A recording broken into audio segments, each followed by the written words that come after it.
everybody, welcome back to Darvanalee Designs Studio. For those that don't know, my name's Nicole Reed and today we are here for Slow Stitching Saturday, so let's get started.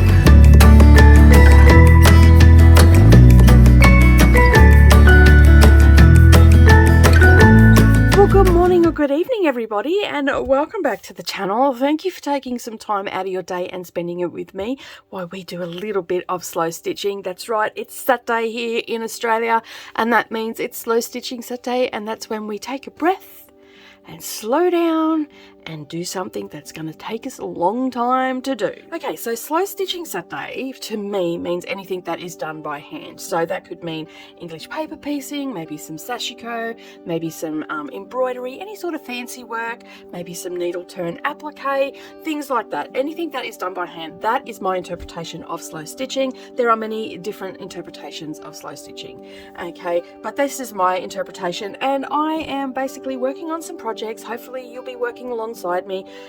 We had a toss up this week of what English paper piecing we were going to do. Ultimately, in the end, I decided to come back to a trip to the stars mini quilt. So this is all done with English paper piecing, and we have, as you can see, we have a star there. I've already done these bottom corners. We've done them together, and I've also done all of my white hexagons as well. These are 2-inch hexagons, so they're nice and large and easy to handle. So yeah, we've done all this. I'm using Curiouser and Curiouser fabric range from Tula Pink, and so I have, these are pretty much the fabrics that I'm going to use in it, and I may have to add a couple more in, and I'm thinking that I'm going to add them from Tiny Beast, because Tiny Beast has like little lady beetles in this sort of colorway and whatnot. So yeah, so I've also done a couple of stars. I pretty much have not worked on this at all in the last, how long have I had this going? Like I pretty much, since the last time you've seen this, I haven't worked on it. So I'm hoping that I'm going to get a fair bit done today. We are going to be just creating, cutting out some fabric, maybe stitching a little bit together. I've still got some whites here to put these into the bits here.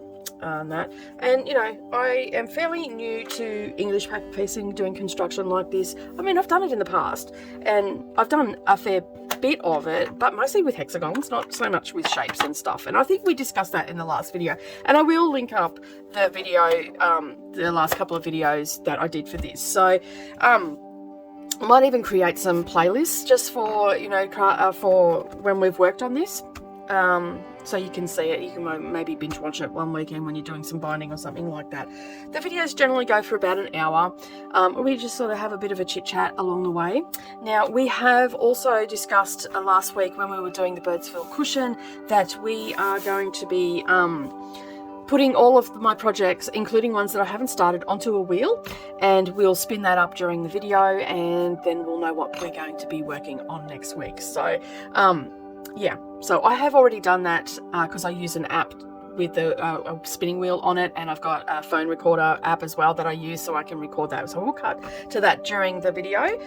Alright, so for those that are new here that have never done English paper piecing before, I do a combination of, for this particular one, I'm actually using the glue basting method, but I do prefer to do the basting method, but not going through. I usually do it on the back, but for the for this one, I'm actually doing the glue basting method, and we leave our little diamonds in there and all our hexagons until we're ready to assemble. So you can see I still have those in there.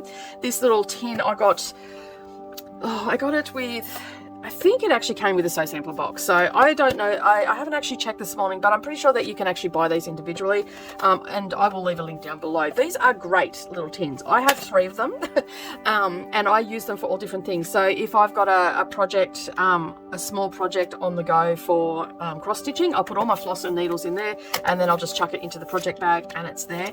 And it's, you know, your scissors don't stab into anything or anything like that. So for the most part, I use it for anything to do with hand stitching is what I use them for. And yeah, so these are all the little diamonds, and these are not all of them because we have a lot of them that I have to cover in fabric and start sewing together into stars. Okay, so you can see there's a lot, and this is, I think, only 1 or 2 packets. And each star takes 1, 2, 3, 4, 5, 6. So there's 6 and 5 is 11. 11 little diamonds to create. So what will happen is this will end up being the size of this 2-inch hexagon, and then they'll just all, so you can see there where that's where what the star will eventually look like, and then they'll all knit in together. Okay, so that's what we're doing today. We're going to cut out some fabric, we're going to cover some of these and maybe get a little bit of stitching in, find out what we're going to be working on next week. This project here, I was going to speed off and do it and all the rest of it, but predominantly this is just going to be something that I do in the background every now and again. Yeah, so some of the other things that I like to use as well, especially for really colourful projects like this, I have this, it's a 60 weight thread, okay, it's called a Super Bob's donut. It's from Superior Threads, and I will leave a link up down below where you can get it, and it comes with all these colours, and it's in this like rubber donut, and it just holds them there really securely, and I can just have it sitting on the table, and yeah, it doesn't give me any problems. And I like to use 60 weight thread for when I'm constructing my stars and hexagons and everything. So I've got that there, and I have some fabric here that I'm going to be using, so I'm just going to pull some of that out. And as you can see, I pretty much just picked it up from the last one and put it in here. So these are the fabrics that I'm going to be using, that I have used in these hexagons up here.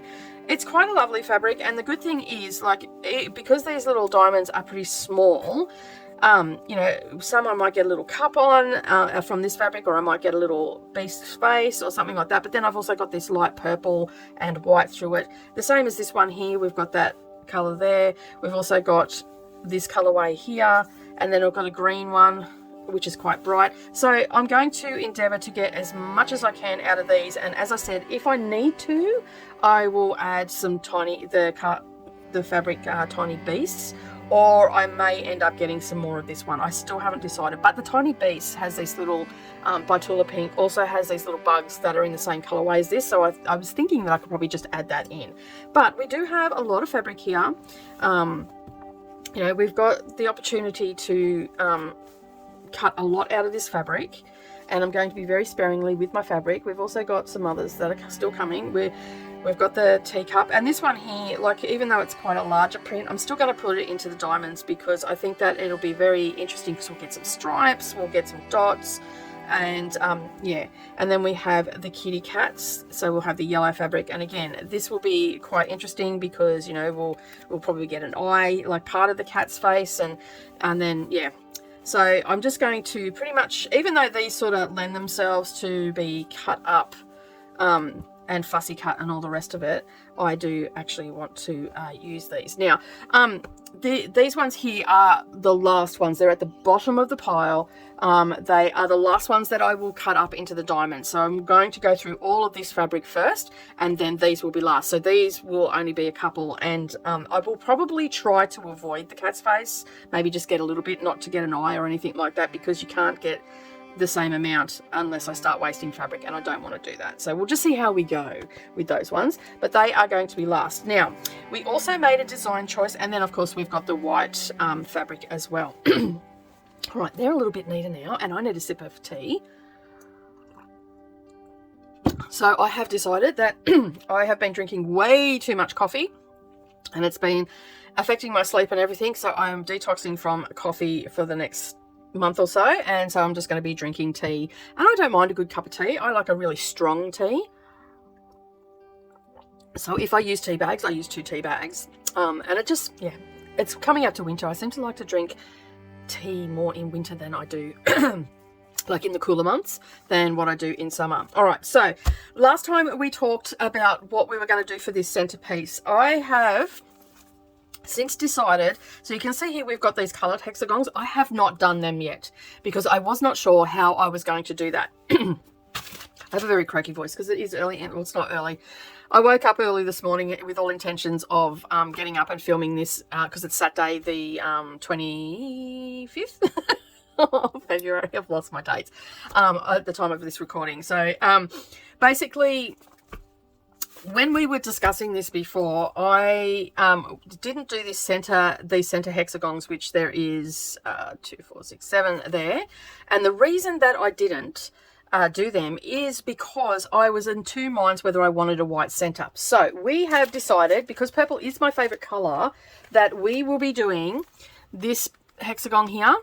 I'm going to center the kitty's face right in the center of the hexagon, and that is going to be my center. Where that white one is, that's going to be my center. All right, so, and then these white ones around here are going to be these color ones are going to be white. So we're just switching it around, okay? Everything else is going to be the same. All right, so as I've said, I've done these corners, so we can set these aside. And for those that are new here that haven't seen them, these are the fabrics in all their glory. And I've pretty much done them the same. Okay, so they will be uniformed. So yeah, so they're done, and I can set them aside. And I'll just pop them over out of the way. And then we've also got all of my white ones are done. Okay, and so now all I have to do is 6 more white ones and 1 center one, and then I can do that, and that will be for our centerpiece. But yeah, all right, so we need to grab my hexagons. Where did they go? I just had them in my hand. There we go. All right, so I need 7 of these, and I should have enough, so I'm sorry about the rustling, but I do like to protect my hexagons, and I'm pretty sure I've got 7 left. 1, 2, 3, 4, 5, 6, 7, and I've got a few spares there, so I'll put them away because I might be able to use them in another project.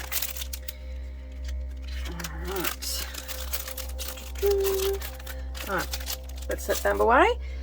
And I need my white fabric and my purple fabric, and I need my hexagon as well. All right, so generally what I do is I will just trace around this, because we're tracing on the fabric. So this here is in there.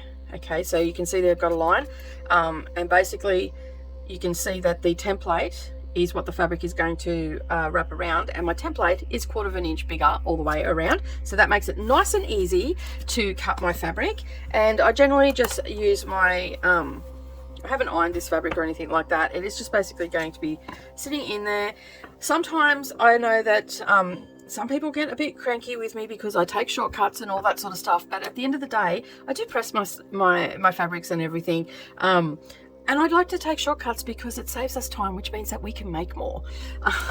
So that's sort of where I'm at with that. So basically what I'm going to do here is I'm going to bring this up as close as I can to the edge there, so I don't waste too much fabric. And then I'm just going to draw about, and hopefully my friction pen will work. You can use a lead pencil as well. It doesn't matter because this is the line that you're going to be cutting on. Okay, and I just trace around. Now, as I said, I need 6 white hexagons. Yeah, and my pen's decided to give up the ghost. All right, I am going to see if I've got another pen somewhere. Do I have a marking? Yes, I do. Look at that. Is it white? I bet you it's white and it's not grey. I've got another a little chalk pen here from Bowen, and I bet you it's got no lead in it. No, it's got no lead in it. I thought I'd run out of that, and I haven't got any spare leads here. All right, just bear with me for a sec. I'm going to go and grab a, because this pen has run out for some reason. I thought it had a lot in it, but it doesn't seem to be wanting marking it. I'll see how much more I can get out of it. All right, so that is that one. So I'm going to do 6 of these, and so I'm just going to butt them up when I trace them out, just so I'm going to get a little bit of waste, but that's okay. There's not much you can do about it when you're cutting hexagons. All right, so this is not working. Let's get rid of that. Yeah, I'll get some refills for that. And we are going to, I've got my lead pencil now, so we should be good. And as I said, you can use a lead pencil because we are cutting on these lines. And I'm not too concerned about this top one, whether it's right up to the edge, because it's just a little bit extra. It's in the seam allowance, so that's fine. All right. And then I'll come down here and I will just butt that right up, and then that way I don't have to worry about that top line. Okay, It just comes up to there. So you can see I'm going to end up with this diamond here, and I can use that. I've got a couple from where I cut out before. I can use that for these diamonds. It's a little bit bigger than I need, but it still will work.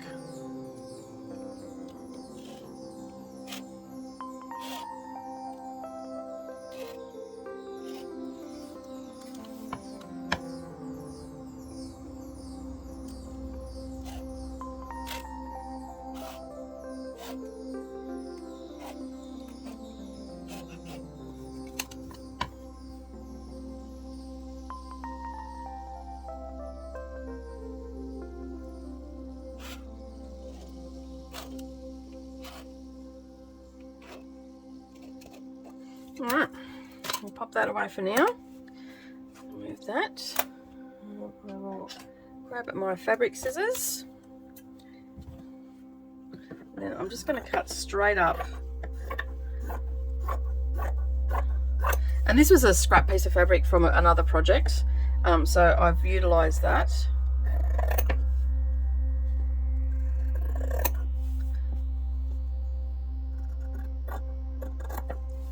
Now if you cut it like a little slightly bigger, that's okay, because this is the seam allowance and we have our little templates that we are going to cut around, put the fabric around. Some people use their rotary cutter. I prefer to use my scissors. Depends what mood I'm in. I should rephrase that. Yeah, it does depend what mood I'm in. Sometimes I'll use my rotary cutter, but I find that more problematic than helpful.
We have now got all our white fabric cut out, so I'm going to grab my glue pen, and this one is just a generic one that I have here, and all we're going to do is wrap our fabric around the template, and we just put a little bit of glue there and we just wrap it around, and we do that all the way around.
right, so really need to get a lamp that isn't touch. So with this, what I can see that I can see through there, and I've got these cross bits through here. So basically what I'm doing is I'm just laying that down nice and flat, and I'm sort of eyeballing where that centerpiece, where those where it crosses over, and then I've got these arrows as well. So what I'm doing is I'm just looking at the kitty, because that's what I want in the center, because this is going to be that little center bit in there. So what I'm looking at doing is making sure that these little arrows here are just under the eyes, and you can see this cross that goes through it are coming out on the ears at the same spot. So for me, I know that that is actually centered. Okay, it looks to be even all the way across and everything. So what I will do is now mark it, and I'm marking this on this side, even though I'm cutting and I'm using lead pencil, I am cutting on this line. So it is fine, you won't even see it.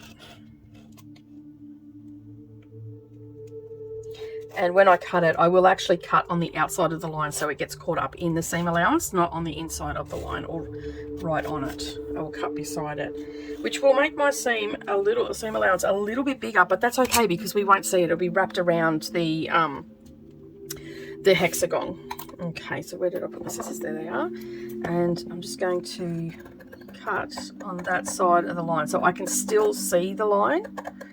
Okay, and that's just going to give me, it'll just get rid of it off the fabric, and then I won't have to worry about it if I end up using this for the little stars. I did buy this fabric for this project, so I may as well use it all. And I know that it's using a large print on a small object, but I'm not fussed one way or another. It's fine. You know, I bought this fabric particularly for the colors, not necessarily the prints, the colors that I liked.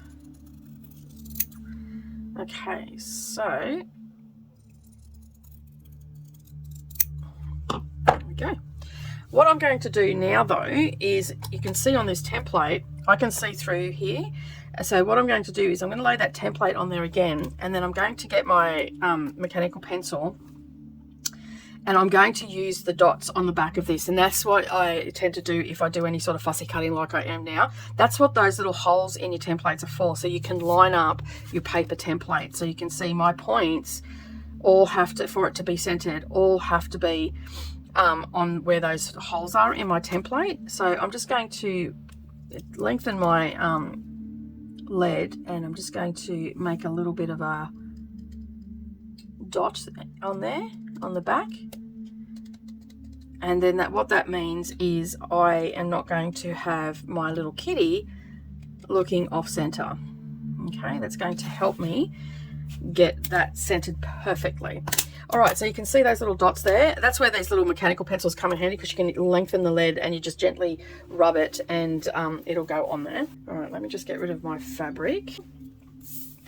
And then what I'm going to do is I'm going to get my glue, and I'm just going to put a little bit of glue on my fabric, just on the kitty's nose, so on the center. And then I'm going to gently line up my bottom two dots with the corners, and then make sure that my other dots are being touched by those points. And then I'm just going to smooth that on, and then that's not going to move. Okay, and I can see that my little dots are being touched by all my points, and I've got a seam allowance all the way around, and now I can just roll that over. So putting that glue in the center to hold your hexagon or the shape that you're using when you're fussy cutting, I find, for me personally, whether that's the right way to do it or the wrong way to do it, me personally, that works in my head. It works with how my brain works, and I find that to be easy for getting a lot done. Okay, now with the bottom of the quilt, I didn't really worry too much about fussy cutting. I sort of made them on purpose a little bit skew-if, because I just wanted little peekaboos to come through. So I didn't really worry about actually fussy cutting anything.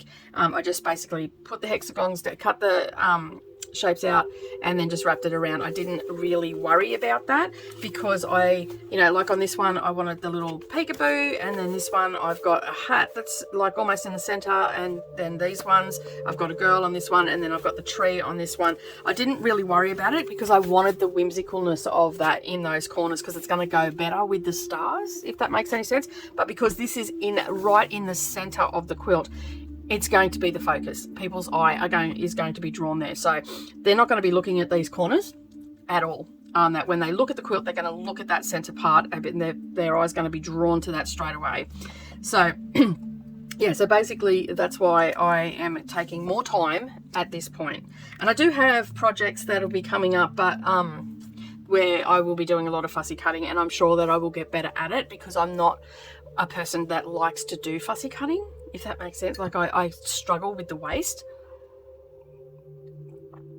So yeah, but I do have projects coming up that I will be doing a lot of fussy cutting and stuff like that.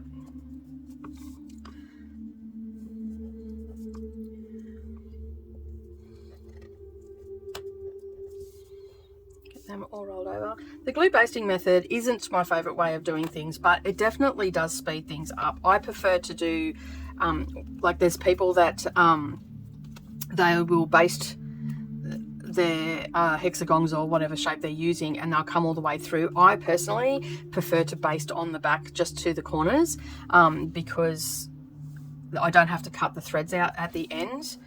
But some people like doing that, and that's fine. And then other people like this glue method because then they don't have to worry about anything. And the basting method that I do, I sort of, sometimes you can get it like into, you just, yeah, you're sitting there watching TV and you just get into this like Zen mode of just doing the corners, and then you chuck them into your basket or whatever the case may be. And yeah, all right, so there we go. We have a little kitty. So I'm happy with that. And now we are going to add our, so eventually our little center will look like this. Just lay it all down. And this will be the center of our quilt. And then basically after that, we are just going to be making lots and lots and lots and lots of stars.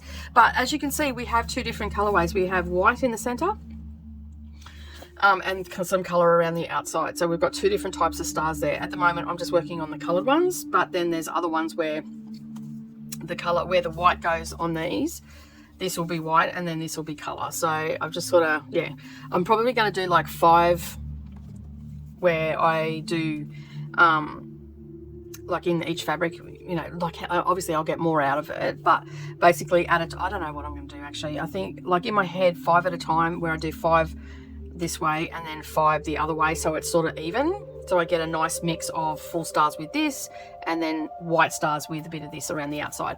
So, you know, 1 for 1, if that makes sense. All right, so I think that that's going to look good in the center of the quilt. What do you reckon, guys? Leave me a comment down below whether you think the kitty is cute. And purple being my favorite color, I had to put that in the center. So yeah, I mean, I could have just went with a plain purple if I wanted to, but I think that that is going to look good. I just, yeah, I was struggling with just having this white. It just, like this fabric that I've got lends itself to be fussy cutted. So that is not even a word. It is a rough morning this morning, guys, with my words. All right, so I need to, I don't think, do I have white in there? I think I might have used it. I might have to get another one. I've got one there. All right, I think I will actually just use cream for this one. Where is it? Maybe. What colour shall I use? I think I'm going to go with white because the majority of that is white. All right. Oh, now, where are my needles? I have a little container of needles hiding somewhere. I must have pulled them out already. Yes, I did. So when you get your refills for your glue, you get these little, they come in this. So I've got one refill over here. So it comes with your refill in it. You just pop it onto the end of your glue stick, and then you're left with this little empty case. And yeah, so I basically just use them for my needles. So you can see here, I've got some needles stored in there. Yeah, and the cap's on there and they snap on, so they're quite secure. And I have these, I just save them. I've got a little container that I chuck them in, and I have them in my cross stitch projects. I have them in hand piecing projects, embroidery projects. It's just a great way to keep your needles and whatnot. So, all right, and I've got my Sew Tight as well. Pop my glue away now. Whoop. Put that over there. Scissors. These beautiful scissors, I got these from, these came in one of the Designer Mysteries. These came in, or the block of the month maybe. I think it was the block of the month. The quilt that I've just done, it came with, I think. And, yeah, and so I, was it? No. I think it was the 2021 Designer Mystery I got it with. It came with a little pouch, and they're so sharp. I've like accidentally got myself with the point. Ooh, yeah, that bites. All right, so let me just start this up. Grab some floss. It's not floss. Grab some thread.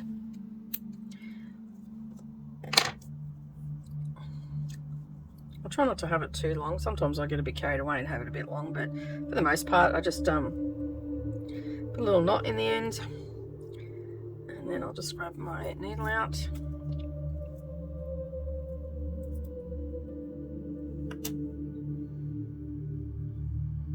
Ouch, just stabbed myself. Oh, there it is. Pop them back in there, and then I'll just bring this needle minder over here. Pop that there, so I've got that.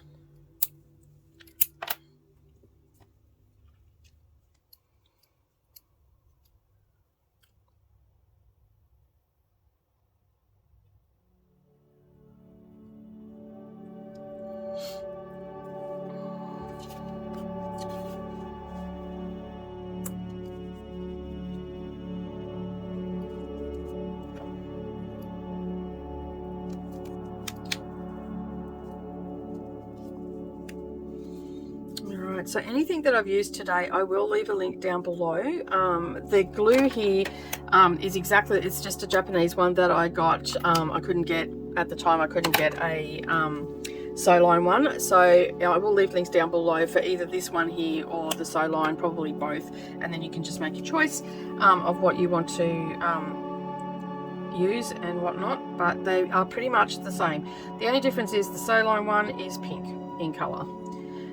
The glue, and that one is just a blue one. Alright, and then we're just going to go through there, make a little loop, and we'll just sew them together.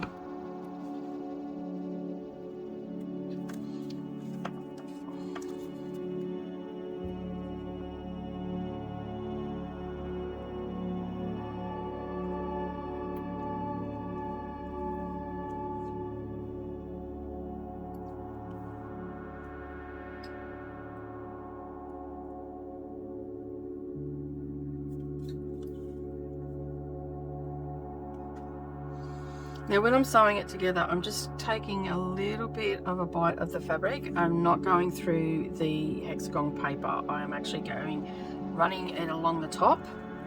And when I'm finished this, I'll open it up and show you.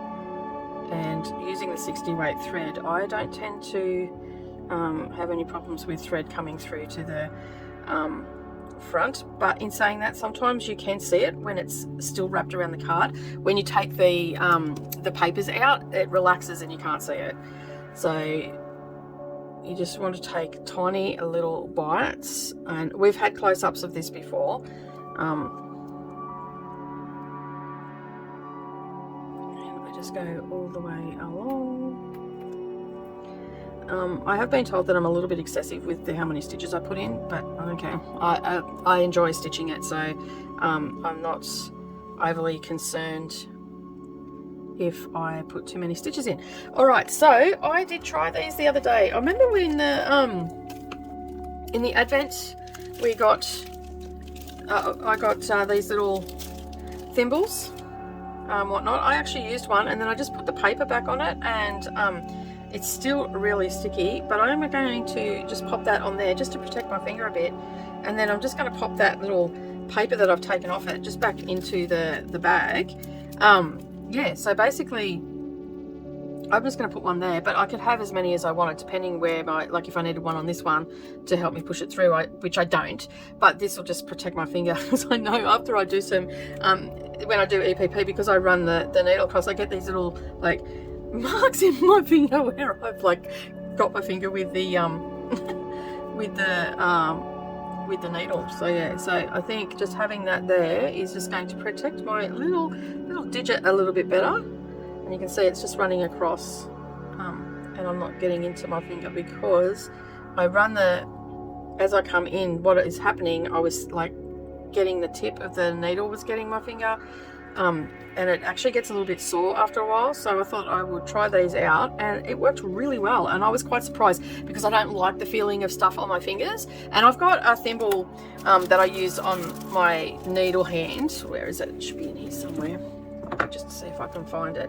And it's an adjustable one because normally I have false nails on, and I can't wear a regular thimble. So I have this one here, so if I've got to push things through, and again, this is a clover one, and I'll leave a link down below where you can get them.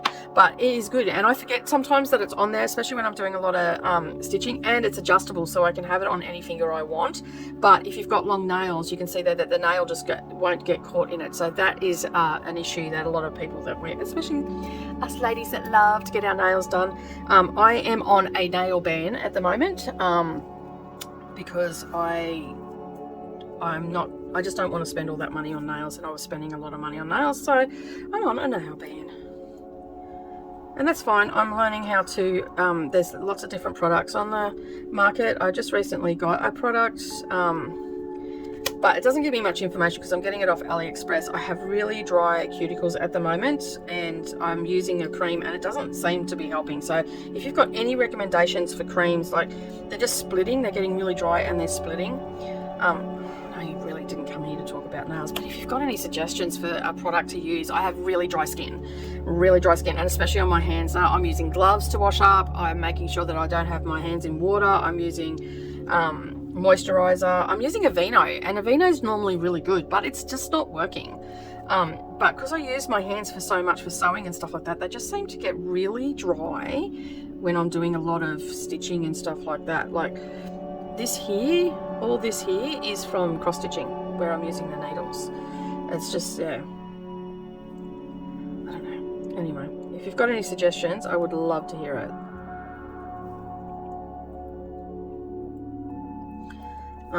But yeah, I find that these little thimbles, the little sticker thimbles, are saving my little fingers, and I might end up having to use them while I'm doing cross stitching as well, just to stop the little dryness that's happening from where I'm holding the needle. And I'm trying to hold my needle a little bit different as well, but it's just not working. So I know that my fingers and hands look pretty ugly at the moment, but yeah, I'm just hoping that I can find a decent cream that will help with the dryness. I've tried a couple of like just store-bought ones, but yeah, I'm thinking that I'm just gonna have to go down and get a more expensive one and just, yeah. Alright, so you can see there, you can't see any of the stitches. Alright, and then we're just gonna go around and keep adding them.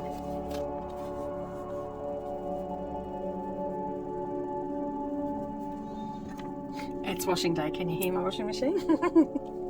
I live in a house that's above the ground, so like off the ground, sorry, not above the ground. All houses are above the ground, Nicole. It's gonna be one of those days. Oh. And when I use my washing machine, it shakes the whole house.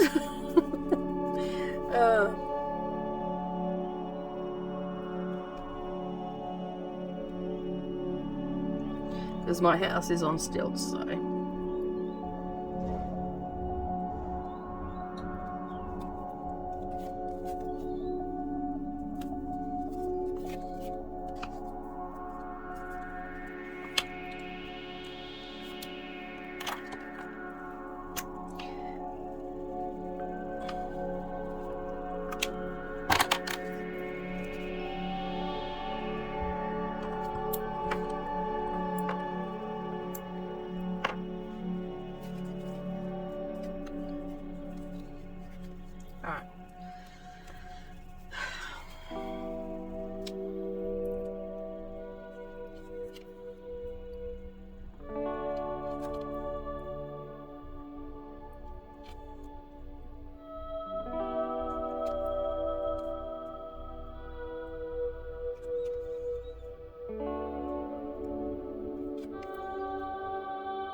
late last night, I was sitting on the couch and I just picked Neroli up. She was on late shift last night, and I just picked Neroli up from work, and we'd been home for about, I don't know, 10-15 minutes, and I was just having a cup of tea, and probably a little bit too late in the night to have a cup of tea, but I ended up having a cup of tea, and I was sitting there and I started watching this show. Not sure if I like it or not. I forget the name of it. Like, it's not very memorable if I've already forgot the name, and I was only watching it last night. I only watched 15 minutes of it, so. But anyway, I was sitting there watching it while I was drinking my cuppa, just sort of seeing what it was like. And anyway, I'm sitting there and I heard this pop, pop, pop, and I'm like, what the hell was that? And it was like off in the distance, and it was quite loud. Anyway, I just thought, oh, must be people just mucking around or whatever.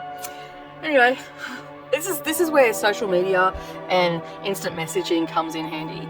Anyway, we're sitting there, and Neroli comes out, and she's like, and I looked at her, and because I didn't know whether she heard it or not, because she was in her room with her TV on, and then she's come out, and she's gone, and it was just like over our back fence, like it was really close. It wasn't in our yard, but it was close, right? So anyway, I was sitting there, and then she's walked out and just looked at me, and she goes, was that a gunshot? And like I finished her sentence, and then her friend who lives up the corner, 2 streets up from us on Thorn Street, she sent her a message. She goes, was that a gunshot down near your place?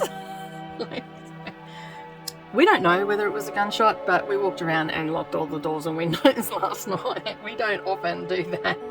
We don't often get spooked. And of course, Brendan wasn't home. So yeah, but anyway, it was like Fort Knox. You know, normally we'll sleep, you know, have the window open or something while we're sitting there watching TV. Obviously, we lock our house up at night, but yeah, it was just like, yeah, I think we might just go and lock everything up, shall we? So I walked around, and it was like, yeah, everything getting locked. But yeah, I didn't hear much after that, so I'm guessing that it may have just been, it definitely sounded like gunshots though. Like I generally know the difference between firecrackers and gunshots. These definitely weren't, it definitely wasn't firecrackers. It was definitely gunshots. And then like, Neroli says, oh, shall we ring someone? And I'm like, it's after 11 o'clock. It's just going to go to message bank. And it's like you can ring and get through, but sometimes you end up on hold for like 2 hours. Like, oh, you've got to send an email and all this sort of stuff. And because of COVID, they changed all the way of reporting things. And it's just like, seriously? Like, but they haven't removed that reporting system yet, so it makes it really hard. And our neighbours next door, oh, they were so noisy for ages there. But they have calmed right down because Brendan one night sat on the phone at 3 o'clock in the morning when they were being painful and just kept ringing the owners until they answered their phone. And then he goes, the people that you have living in there are now, it's 3 o'clock in the morning, I have work tomorrow and I'm driving a truck and I need to have rest. And he goes, I'm over it, do something about it. And then a couple of minutes later the music went off, and they've been really quiet ever since, because every time they make any noise after 11 o'clock at night, rather than ringing the police, we're just ringing the landlord. And they're cool about it. Like, they're not angry at us that we're ringing. The guy that owns the place, there was a couple in there, young couple, they've got 3 kids, they've separated, so they've rented the house out and gone their separate ways. And yeah, so basically he's got the kids and she's still working here locally, like she's still local, so she manages the house and all the rest of it. And because that money, you know, supports the kids and supports them and, you know, all that sort of stuff. But anyway, yeah, so she got lots of phone calls, and he's been spoken to as well, and he was really good about it. Like, he basically said, you know, like, just ring, it's fine. Because it's just, yes, it's just wrong. They shouldn't be doing it. And yeah, he's ex-army too, so he's not going to take any crap from anybody, is he? They're so tight, so tight. The name is perfect. a struggle to get them apart.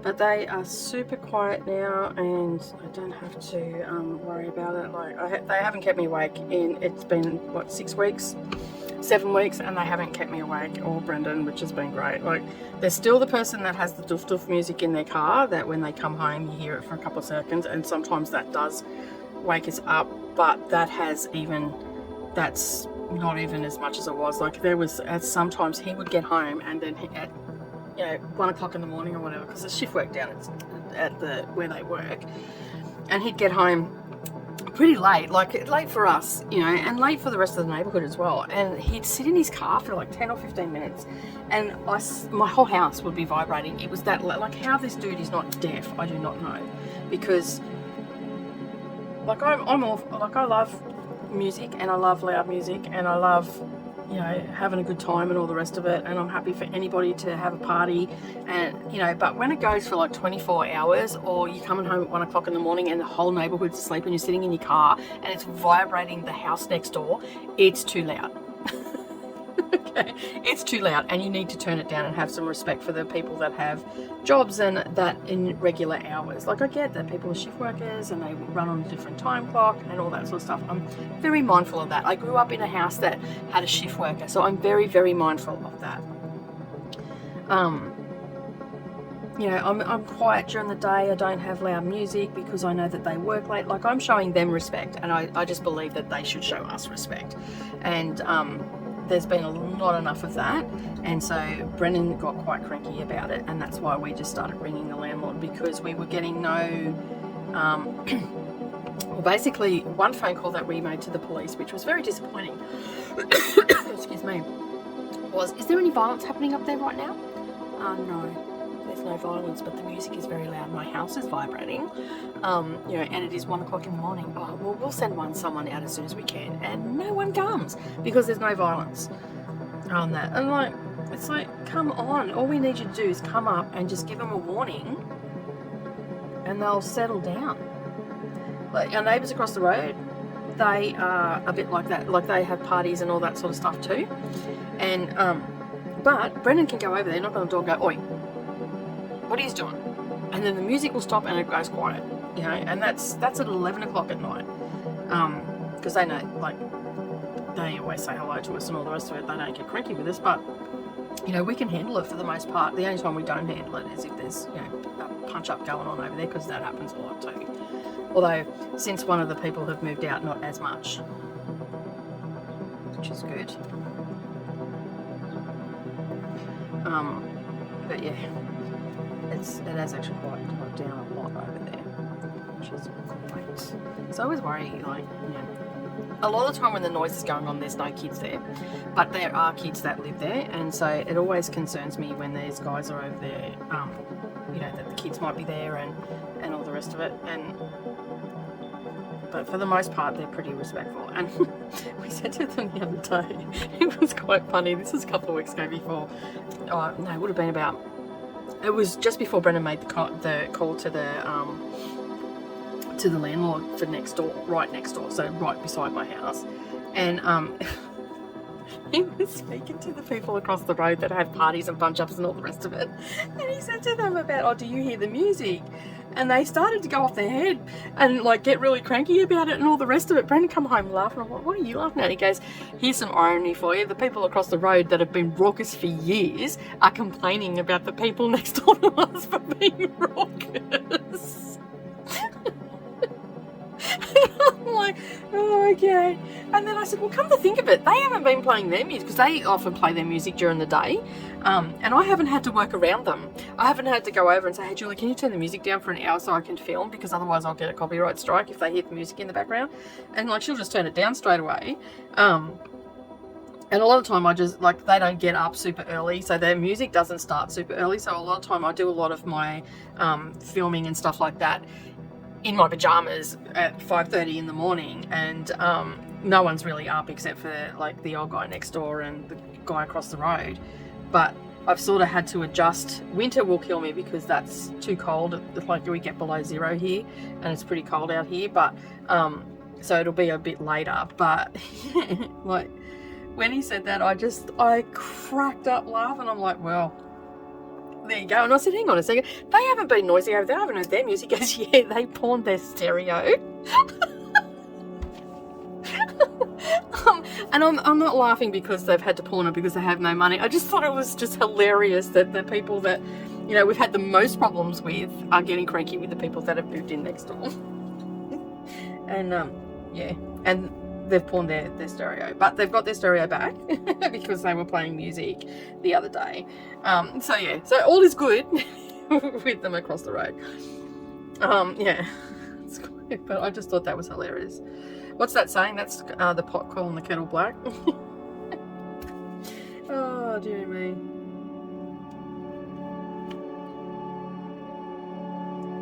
Alright, let's put that there before I lose that again. Alright.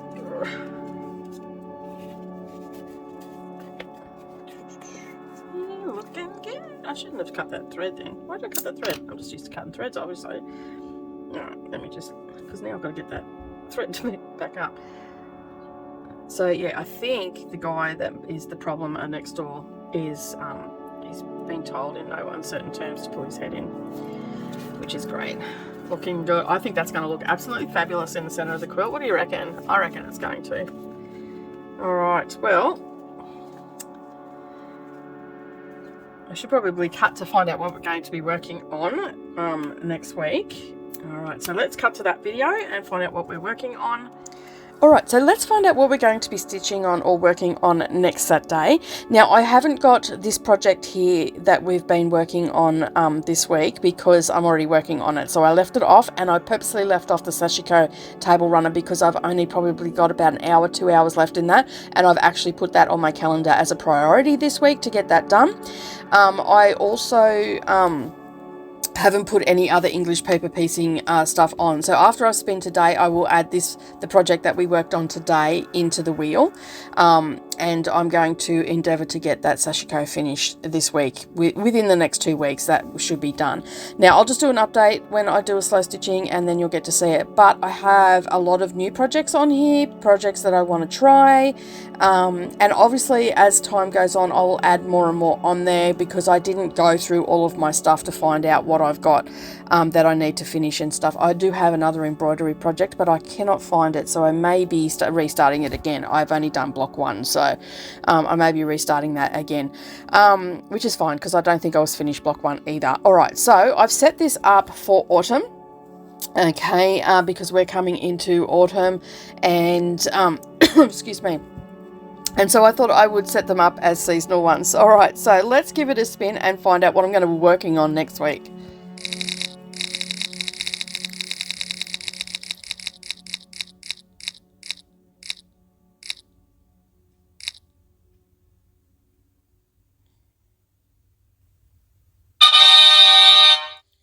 Okay, so Sashiko Seasons. Let's cut back to the video and I'll show you what that is. I'm going to sit that there. I'm going to put that there so I don't lose that. All right. So I got this. We are working on the Sashiko Cloth Seasons. Okay, I actually have 2 of these. One is called Fall Seasons and this one's called Seasons. And as you can see, that's what it's going to look like. So let's open it up and have a look at the cloth.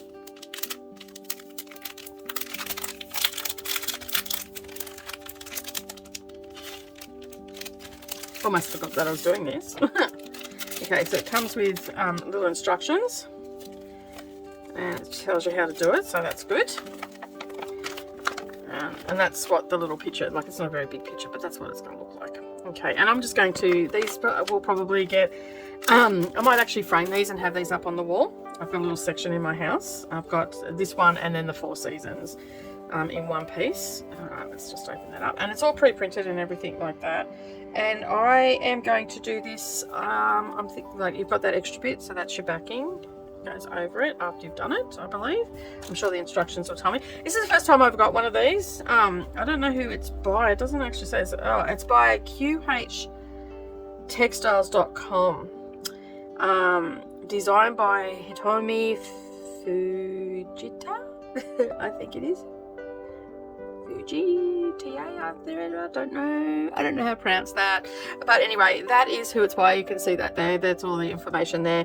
This is 12 inches, and I'll just have a look at the instructions because it's got 2 pieces of cloth there, so I don't think you go through both pieces. I have never done one of these panels, so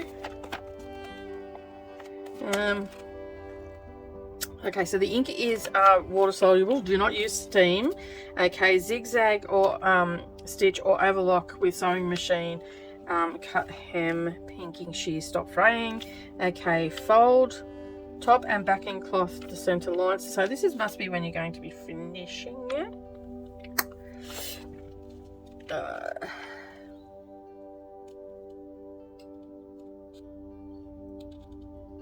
Stitch on the fold line. Alright. Okay. I don't think that you fold that in half, so that is when you're finishing it and then you stitch it. So yeah, from my understanding, I'll look a little bit deeper and I'm sure we'll go into it. There's a lot of information here. It also tells you a little bit about the different types of things as well, so we might talk a little, I'll read that over the week, and we'll talk a little bit about the different sashikos. And if you're looking for a fairly basic information about sashiko, check out our issue of Down the Rabbit Hole that has the sashiko article in it, and I will put that link down below to that, and you can go and check that out. I think that is my spring issue from last year. Spring or winter, can't remember, but yeah, so I'm going to be working on this. So I am going to do this in navy blue. I think I'm going to go with navy blue and white. It doesn't tell you colors, like it's usually just navy blue, and if you're on the navy blue fabric, then it's usually the white thread. All right, it gives you everything about starting and stopping. Cool. Alright, so basically all I have to do is stitch that. Alright, well that's what we're going to be starting next week. So what do you reckon? Yeah, maybe, I don't know. Or do you think I should go with red? Oh, maybe red. That looks really nice. You know what? I might pull out some red and I'll pull out the navy blue and we'll put it up. I'll put it up and I'll take a picture of it and you can decide. How's that sound? That sounds pretty good to me. Alright, so this is never going to go back into this packet. And this was $12.50 from a vendor at the quilt show that I went to with some friends with the lovely Gail and Michelle and Jenny Trask and Morgana Stitchy Moon, who is now Stitchy Moon Crafts. I went to the craft show with them. We spent the weekend there together and it was great. We had a lot of fun. We did a lot of shopping. We spent a lot of money, as you do, and but it was a good time. And that's all it's about. And I got a fair few sashiko little projects to do and whatnot, so looking forward to doing those, and we'll get stuck into them if they get rolled up. All right, so I'm going to continue on with this and get this finished, and I will post a picture up on the community page for you once it's done at some stage today, and then that way you can see that. And so basically what I'm going to be doing is on the community page here in YouTube, because not everybody's on Facebook, so here on the community page, for those that watch these, I will put up posts of once it's finished, okay? I'm just going to work on the center block today, get that done, and then when this spins up again, we will make some more stars and stuff like that. But I am starting to prioritize different projects that I need to work on to get done and do a little bit of filming and stuff and all that sort of stuff. All right, but yeah, join me again next week. Don't forget, if you've made it this far, put a little star emoji down in the comments so I know you've made it this far. Give me a thumbs up, and as always, if you have made it this far and you have not yet subscribed, make sure you hit that subscribe button, because my analytics tell me that 75% of the people that watch my videos are not actually subscribed. So make sure that you do subscribe to that little button there. Just hit it and put it to all notifications. That way you will catch my videos that I put out each week. But that's it for me today. Have a wonderful weekend, everybody. Don't forget tomorrow's bingo and sewing challenge goes up on our short shelf.